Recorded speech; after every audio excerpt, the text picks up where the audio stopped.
Olá, amados, paz e bem, eu sou Melquisedeque, estou aqui para os comentários da lição desta semana, lição de número 7, da classe de jovens, da revista da Escola Bíblica da editora CPAD, o tema Derrotando o Primeiro Inimigo. Continuamos aqui estudando o livro de Josué, e a lição, como já disse, é a lição de número 7, e o tema Derrotando o Primeiro Inimigo. Lembrando que o ebdenfoco.com disponibiliza para você um conteúdo gratuito. Isso mesmo, você acessa www.ebdenfoco.com e você vai encontrar aula em vídeo, aula em áudio, subsídio em PDF e conteúdo extra. Tudo gratuito para você enriquecer o seu estudo para ministrar uma aula de excelência na sua escola bíblica dominical. E você que deseja fazer a sua ministração com slides em PowerPoint, no ebdenfoco.com você encontra esses slides em PowerPoint. Você procura lá no ebdenfoco.com, adquira o seu slide maravilhoso, todo colorido, muito bem elaborado e editável, que você pode adequá-lo de acordo com a sua necessidade na sua escola bíblica dominical. Outro aviso que o ebdenfoco.com deseja passar para os nossos irmãos é que, em virtude da CPAD ter lançado esses dias, esta semana, um informe dizendo que vai repetir esta lição no próximo trimestre, o ebdenfoco.com, então, está lançando uma revista exclusiva do ebdenfoco.com, tá? Então, o que acontece? Muitas igrejas estão fazendo uso das lições de acordo com as suas possibilidades. Na nossa igreja, por exemplo, nós estamos fazendo via Facebook e assim muitas igrejas também estão fazendo usando outros mecanismos tecnológicos. E estas igrejas não querem repetir estas lições, tanto da classe de jovem quanto da classe de adulto. Então, como eu já disse, a CPAD lançou um informe dizendo que vai repetir estas lições no próximo trimestre, mas muitas igrejas já estão usando e não querem repetir a mesma lição. Então, o ebdenfoco.com, pensando nisso, estará lançando uma revista exclusiva do ebdenfoco.com. E nós queremos que você entre em contato com o ebdenfoco.com pelo WhatsApp, né? O DDD é o 94984092869, e nós queremos saber se você se interessa por esta revista exclusiva do Ebdenfoco e quais os temas você acha que seria mais interessante para ser abordados nesta revista exclusiva do Ebdenfoco. Então é isso aí. Você liga ou entra em contato a partir do WhatsApp, aqui no número que está na sua tela aqui, e entre em contato com o irmão Herberson, que ele estará passando para você todas as informações possíveis e necessárias para tirar todas as dúvidas. Então, o ebdenfoco.com estará lançando uma revista exclusiva do ebdenfoco.com, em virtude de que a CPAD estará repetindo o mesmo currículo desse trimestre no próximo trimestre, e muitas igrejas já estão usando esta revista, mesmo com a pandemia, mesmo com as restrições aí de presença, né, nos templos. Muitas igrejas estão encontrando pelos meios de comunicação das redes sociais uma forma de ministrar, de passar o conteúdo, e não querem repetir o próximo trimestre a mesma lição. Por isso, o ebdenfoco.com está lançando esta revista e nós queremos que você entre em contato conosco a partir desse WhatsApp para nós sabermos qual é o seu interesse nessa revista e quais os temas que você acha que deve ser abordado nesta revista, ok? Então, entre em contato com o WhatsApp 94 é o DVD 98409-2869. Vamos para a nossa lição, então. Nosso texto do dia: mas em todas estas coisas somos mais do que vencedores por Cristo, por aquele que nos amou. Claro, por Cristo. Romanos 8:37. O apóstolo Paulo afirmando categoricamente que nós somos mais do que vencedores por aquele que nos amou, né? Nós estamos tratando aqui sobre as vitórias do povo hebreu sobre seus inimigos na conquista da terra prometida. E nós somos mais que vencedores em Cristo Jesus, que nos amou. Nossa síntese: em algum momento da nossa trajetória terrena enfrentamos alguns inimigos, mas em Jesus somos mais que vencedores. Basicamente, os nossos inimigos são carne, né? Nossa natureza carnal, inimigo, o mundo e o pecado, óbvio. E nós somos mais que vencedores diante desses inimigos por causa de Cristo Jesus. Em muitos momentos ou diariamente nós enfrentamos esses inimigos, mas em Jesus somos mais que vencedores. O texto bíblico da nossa lição, claro, nós não vamos nos deter no texto aqui, mas nós acreditamos, óbvio, que você com certeza já deva ter lido o livro de Josué, especificamente esse capítulo 6, de que dá base ao tema da lição. Então, por isso, nós não vamos nos deter ao texto por uma questão de tempo. A nossa introdução diz o seguinte: a guerra contra Jericó não era somente do povo de Deus, mas também do Senhor, pois chegara a hora do juízo divino. Haja vista que a medida da iniquidade dos amorreus se completara. Nós podemos ver essa afirmação em Gênesis 15, Deuteronômio 9 e Deuteronômio também, capítulo 18.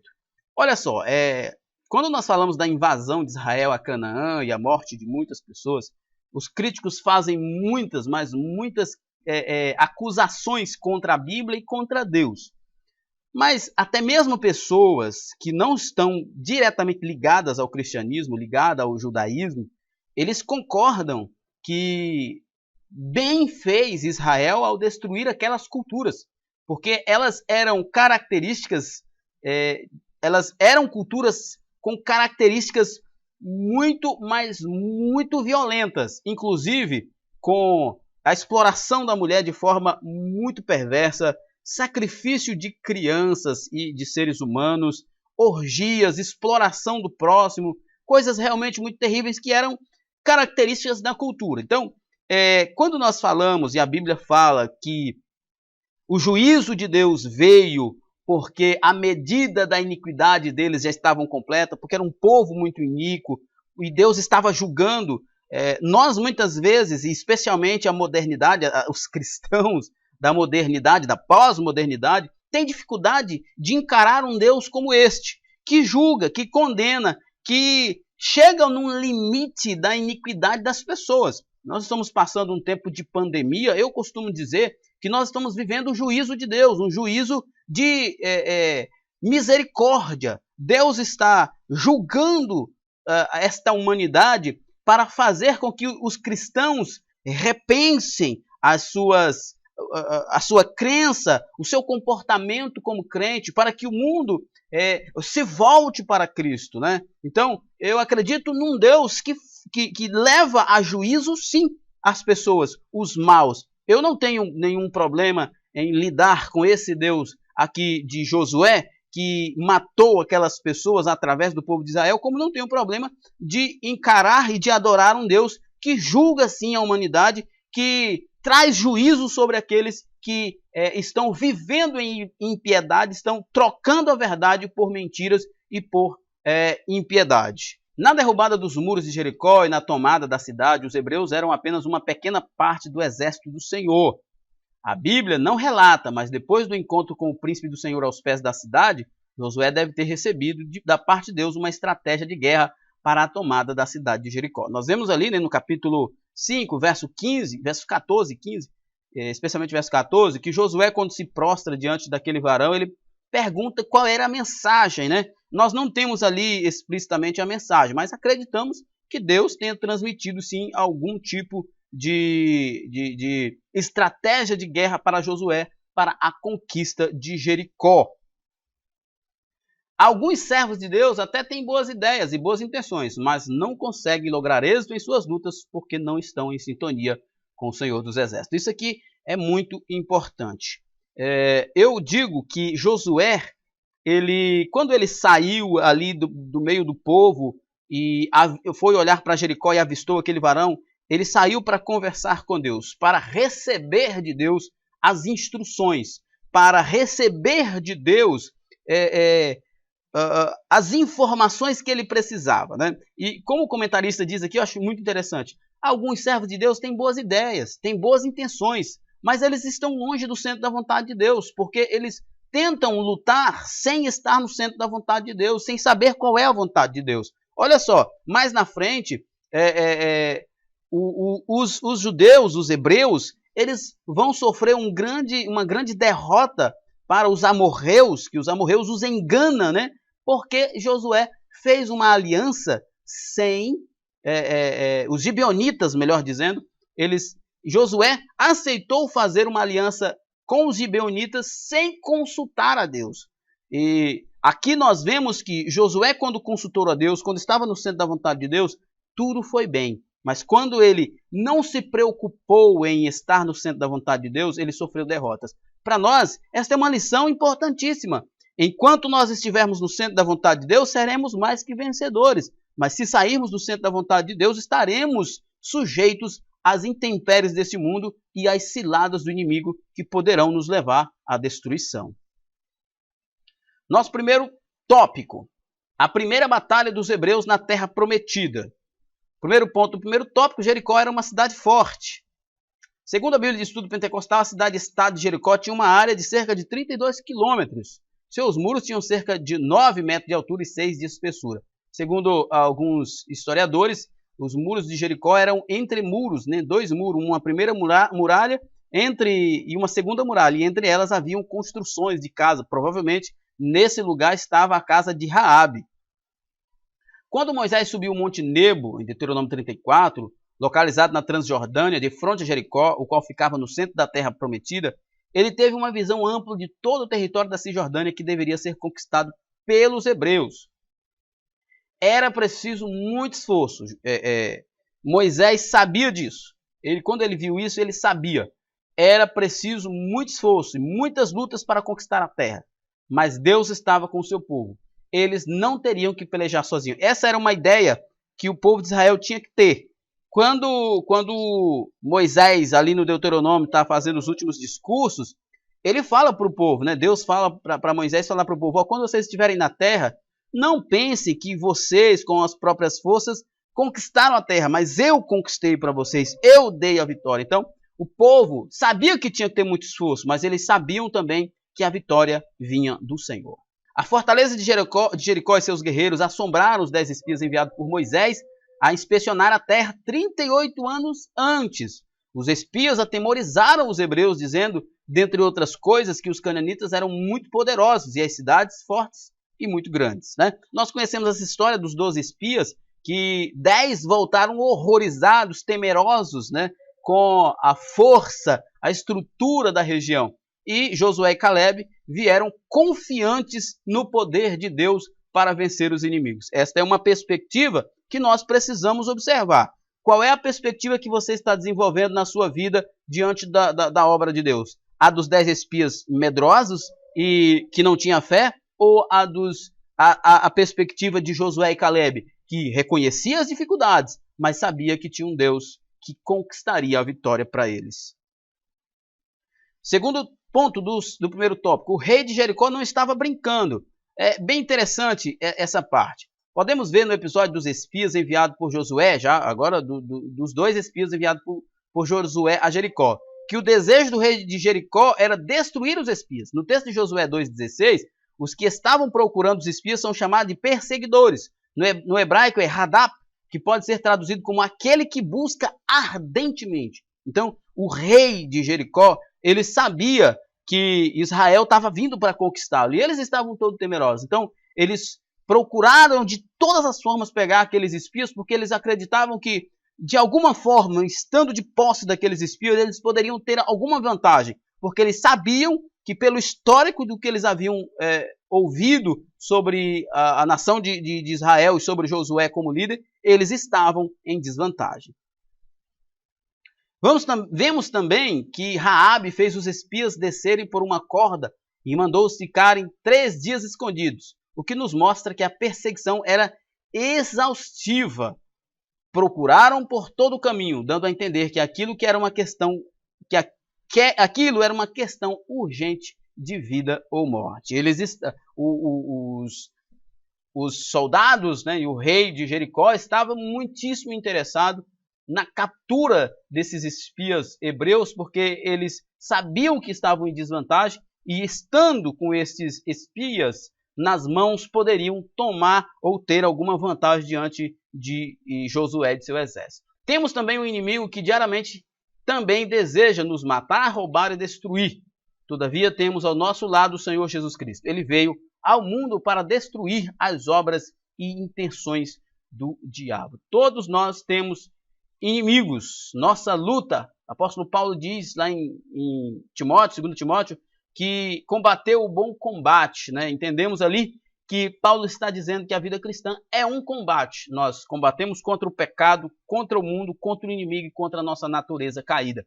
É um combate, mas nós contamos com os méritos de Cristo na cruz para sermos mais que vencedores. Então, nas batalhas da vida, não fique triste, desanimado ou acuado, pois você não está sozinho. Efésios 6 nos fala das armaduras, né? As armaduras de Deus, né? A armadura de Deus, né? E eu não acredito que Paulo esteja falando de outra coisa a não ser dos méritos de Cristo, ou a armadura ali é o próprio Cristo, são as virtudes de Cristo, os méritos de Cristo, porque ele diz, fortalecei-vos no Senhor, ou seja, Deus, Jesus, a sua obra, os seus méritos são a nossa força, a nossa armadura para nós lutarmos contra os nossos inimigos. A cidade só cairia com a ajuda de Deus. Terceiro ponto do primeiro tópico.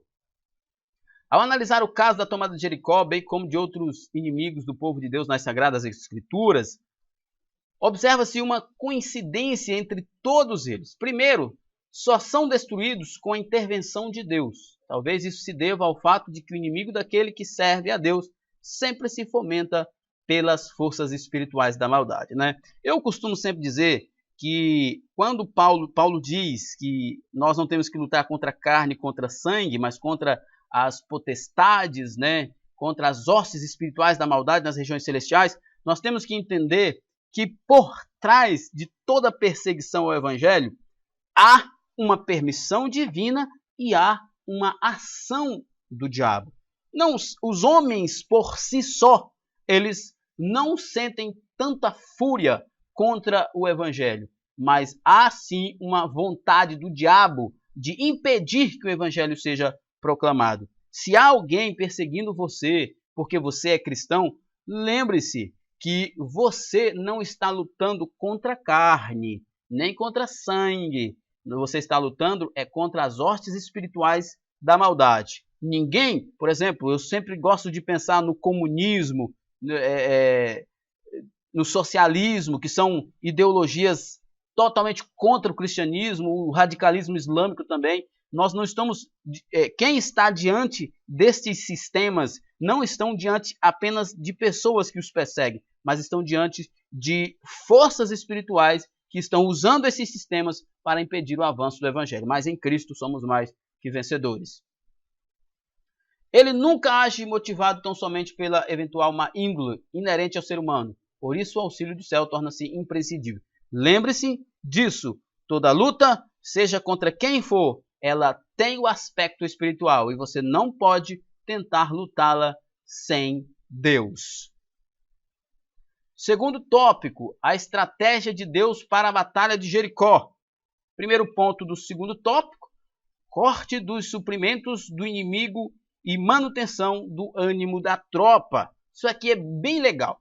A primeira coisa que Israel fez foi enfraquecer Jericó, pois nada ou ninguém podia entrar ou sair dela. Verso 1, você pode ver isso no capítulo 6. Assim, os suprimentos de Jericó escassearam. Isso é bem legal.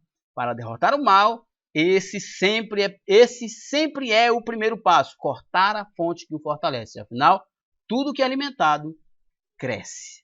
Isso aqui traz uma reflexão muito legal. Gostaria de ter mais tempo para nós refletirmos sobre isso aqui. Mas nós já falamos que temos inimigos. O mundo, o diabo, a nossa carne, o pecado. E todos eles alimentam-se da nossa fraqueza espiritual, da nossa inércia, da nossa negligência, da nossa falta de fervor espiritual. Se nós cedemos às tentações, se nós nos abdiquemos de orar, de ler a Bíblia, de nos fortalecermos, de nos saciarmos em Cristo, automaticamente nós seremos sucumbidos por esses inimigos. Josué entendeu isso quando ele cercou a cidade. Ele tinha em mente, olha, a cidade precisa buscar mantimentos. Mas, uma vez que nós cercarmos, ninguém entra, ninguém sai, eles vão ficar sem suprimentos. Se tem alguma coisa, se tem algum pecado, algum problema que está machucando você, irmão, que está destruindo você, procure a fonte de alimentação desse vício, desse pecado, para destruí-la. Você não pode enfrentar este pecado assim, sozinho. Você precisa de ajuda e precisa de estratégia. Por exemplo, você viciado em bebidas, se afaste da bebida, de ambientes que tenha bebida. Você viciado em pornografia, se afaste de ambientes que proporcione, se afaste de conversas que proporcione o interesse à pornografia. Você precisa cortar a fonte, eliminar a fonte de alimentação desse pecado para poder vencer. O fato seguinte tem a ver com a fé dos guerreiros. Deus conhece a estrutura de seus servos, sabe que somos pó. Por isso o Altíssimo sempre estimula seus servos a fazer-lhes e faz-lhes promessas. Ao longo de toda a história do povo hebreu, o Eterno tinha-lhes prometido sucesso na empreitada da conquista de Canaã. No início do livro, por exemplo, em Josué capítulo 1, o Senhor reiterou o apoio a Josué e ao seu exército, né? Deus falando para Josué que estava com ele. Todavia, ao que parece, a fé dos guerreiros precisava ser avivada. Então, como tinha feito em outras ocasiões, Deus disse que entregaria os inimigos em suas mãos. Nós sempre precisamos de ânimo. Por isso que é importante estarmos nos alimentando da palavra de Deus, estarmos congregando nesse período de pandemia, onde está restringido, né, as reuniões nos templos, mas a maioria das igrejas estão fazendo uso de mídias sociais para celebrar, para chamar os irmãos, para disponibilizar conteúdo. É importante você estar conectado, você estar se renovando e meditando na palavra de Deus, porque a gente sabe que há sim um enfraquecimento na nossa fé. Isso é normal. A gente não vai achar que nós vamos sempre estarmos fervorosos. É por isso que a Bíblia está aqui para nós lermos e ela nos exorta a estarmos sempre em oração para estarmos nos fortalecendo. O Senhor, na verdade, não precisava dizer novamente, mas Josué precisava ouvir. Por isso que o apóstolo Pedro escreve aos irmãos, olha, eu já falei isso para vocês, mas não me canso, porque eu sei que vocês precisam ouvir. Às vezes você diz assim, o pastor já pregou sobre isso, eu já ouvi o pregador fulano pregando sobre isso, está escrito em tal livro, alguém já citou isso. Eu sei que Deus já falou, mas nós sempre precisamos ouvir. Nunca é demais ouvir uma mensagem do céu. Segundo ponto, homens armados à frente dos sacerdotes. A estratégia que Josué utilizou foi simples. Os homens armados sairiam marchando à frente. Após, seguiriam 7 sacerdotes com buzinas feitas de chifre de carneiro. E logo em seguida, a Arca da Aliança conduzida não pelos coatitas, como era o costume, mas por sacerdotes. Então, nós vemos aqui a estratégia de Josué para a marcha em volta das muralhas, ou em volta de Jericó. Né? Primeiro os homens armados, depois os sacerdotes com as buzinas e depois os sacerdotes com a Arca da Aliança. E por fim a retaguarda, né? Mais soldados. Eles rodearam a cidade por 6 dias, uma vez por dia. E no 7º dia eles rodearam a cidade por 7 vezes. É muito interessante isso aqui. Há momentos inexplicáveis na caminhada do povo de Deus. Aquelas cenas deixaram apreensivos certamente os habitantes de Jericó, mas nunca se saberá ao certo por qual razão o Senhor assim o determinou. Eu acredito que tanto os habitantes de Jericó quanto os próprios israelitas ficaram um tanto quanto constrangidos com aquelas cenas, tão repetitivas e tão metódicas, né? Homens armados na frente, sacerdotes com buzinas, sacerdotes com a arca e a retaguarda, né? Por que isso? Rodear uma vez durante 6 dias por dia e no 7º dia rodear 7 dias. Então, com certeza os habitantes de Jericó estavam achando aquilo uma maluquice, mas também certamente estavam achando muito estranho e estavam ficando preocupados com o que poderiam acontecer. E Deus fez isso também para estimular o povo a depender mais de Deus e se curarem da ansiedade. À espera de um milagre. Josué estabeleceu a estratégia bélica da semana, no qual foi perfeitamente atendido por todos os envolvidos, né? Espera do milagre, terceiro ponto. 6 dias de espera pode parecer pouco para nós, mas para o povo hebreu, que havia passado 40 anos no deserto, aqueles 6 dias podem ter sido vistos como uma eternidade. Estavam cansados, precisando ter descanso. Era tanta, mas tanta peregrinação e mais uma peregrinação. 7 dias de peregrinação e no último dia 7 voltas. A cidade, segundo nós vemos no início, tinha 32 quilômetros de extensão, né, de perímetro. Então era grande, era muito grande o negócio. Esse pessoal andou bastante, viu? E andaram rápido no 7º dia para dar 7 voltas. Então eles estavam certamente bem cansados, mas eles precisavam aprender a esquecer a ansiedade e depender mais de Deus. Como diz um certo autor, a ansiedade geralmente é um certo ateísmo disfarçado de ansiedade. É quando você deixa de confiar em Deus. E as pessoas precisavam confiar mais em Deus. Deus estava ensinando o seu povo a controlar a ansiedade e a ter um coração paciente e confiante. Deus quis ver até onde os hebreus permaneceriam fiéis e atentos ao comando que vinha do céu pela voz de Josué. Claro, Deus queria mostrar aos próprios israelitas que era possível eles obedecerem a Deus e terem vitória pela obediência e a fé na palavra de Deus através de Josué. Eles experimentariam um alto nível de bênção se pudesse demonstrar um alto grau de fidelidade, característica não presente na geração anterior, que morreu no deserto, né? Eles agora precisavam agir de forma diferente dos seus antepassados, né? Nós precisamos estar atentos, alertas, para os erros que foram cometidos no passado não serem repetidos agora. Terceiro tópico, Deus se mostra forte para com os que confiam nele. Primeiro ponto do terceiro tópico, um momento de fé. Josué tinha dado uma ordem ao povo, dizendo: não gritais, nem fareis ouvir a vossa voz, nem sairá palavra alguma da vossa boca, até o dia em que eu vos diga, gritai. Josué 6:10. Isso é muito interessante, né? Havia ali uma ordem para que o povo esperasse. O povo precisava esperar uma ordem de comando do líder. E na hora certa todos gritaram em uma só voz. Os hebreus precisaram esperar por 6 dias e tomar algumas decisões do ponto de vista militar, pouco producentes sob um sol causticante. O que eu aprendo aqui?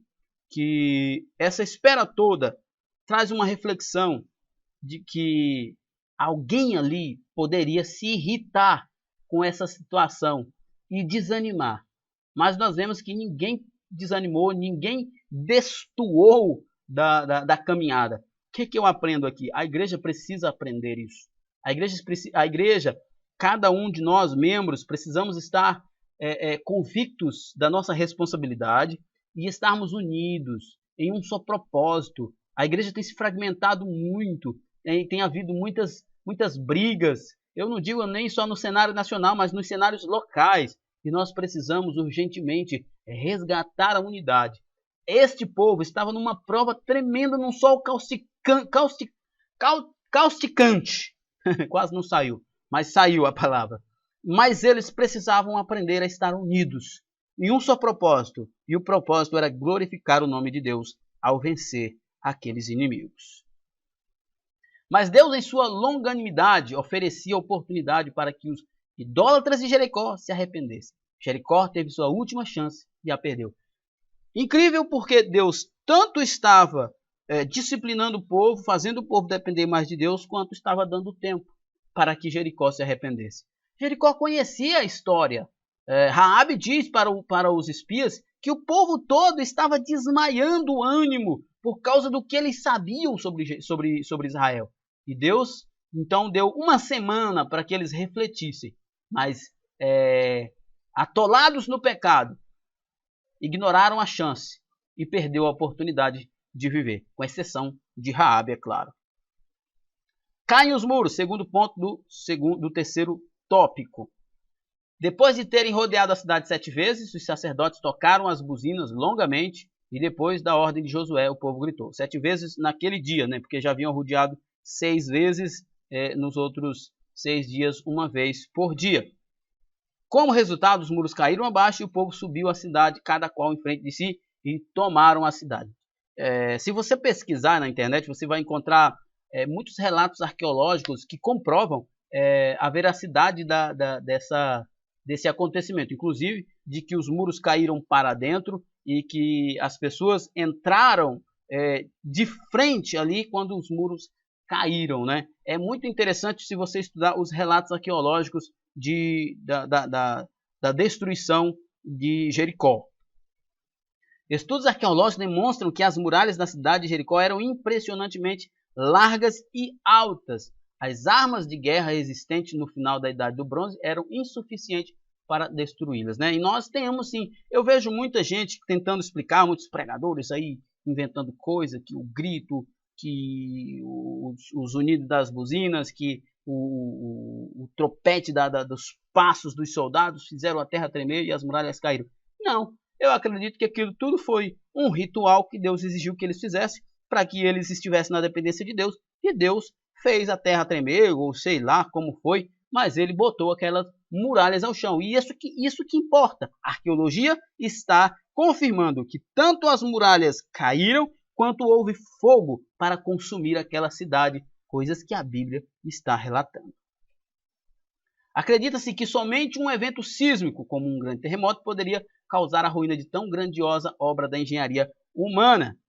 Talvez nunca descubram quais foram os mecanismos que Deus usou para destruir os muros de Jericó, mas isso não é interessante. O fato principal é que elas ruíram e o Senhor deu vitória ao seu povo. Como diz Moisés lá em Deuteronômio 29, as coisas reveladas são para os homens, para que conheçam e temam a Deus. As encobertas são para Deus, né? Nós não precisamos especular, porque é especulação, quais foram os métodos que Deus usou para destruir aquela muralha e derrubar aquela cidade.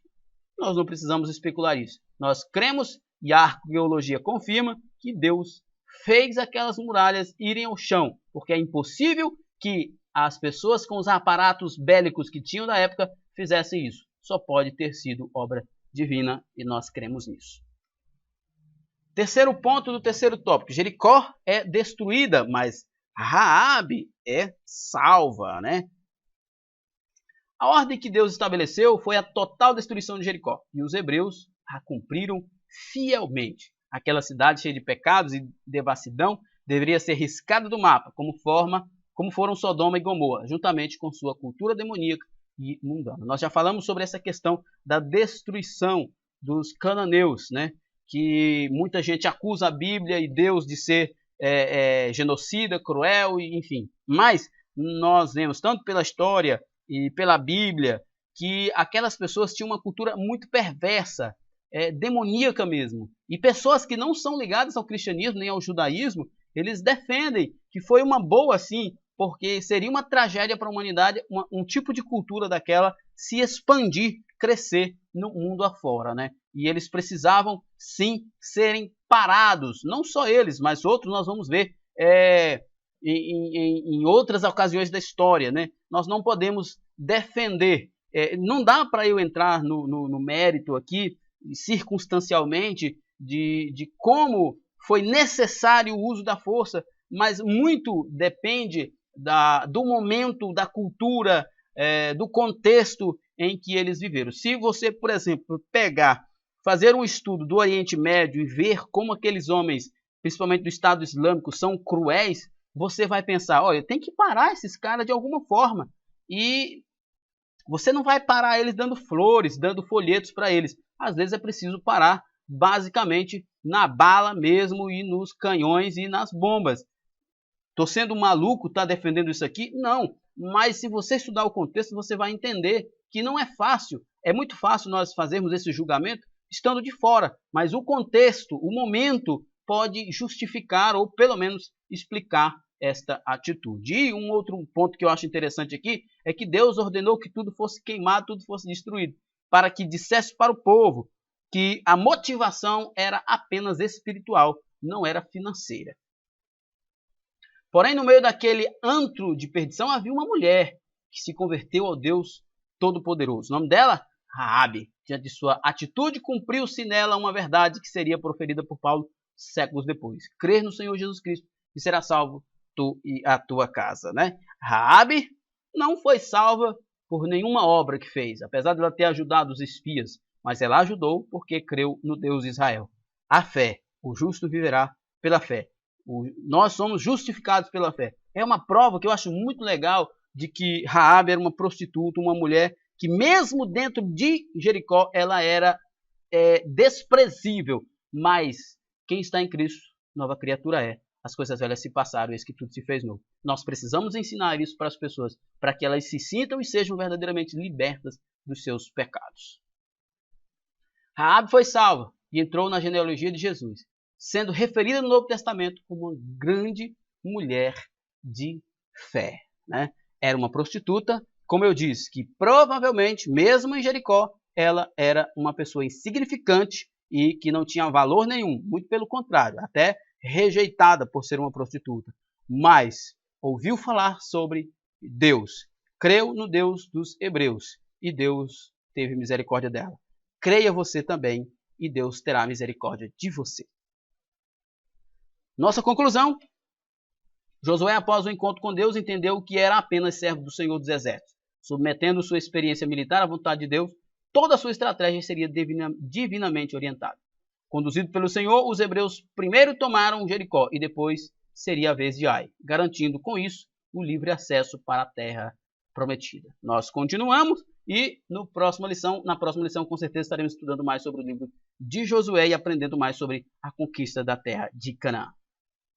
Ficamos por aqui, então. O objetivo desse slide é que você use na sua igreja. Você pode modificá-lo da maneira que você quiser. Só não adquira esse slide fora do site oficial do ebdemfoco.com.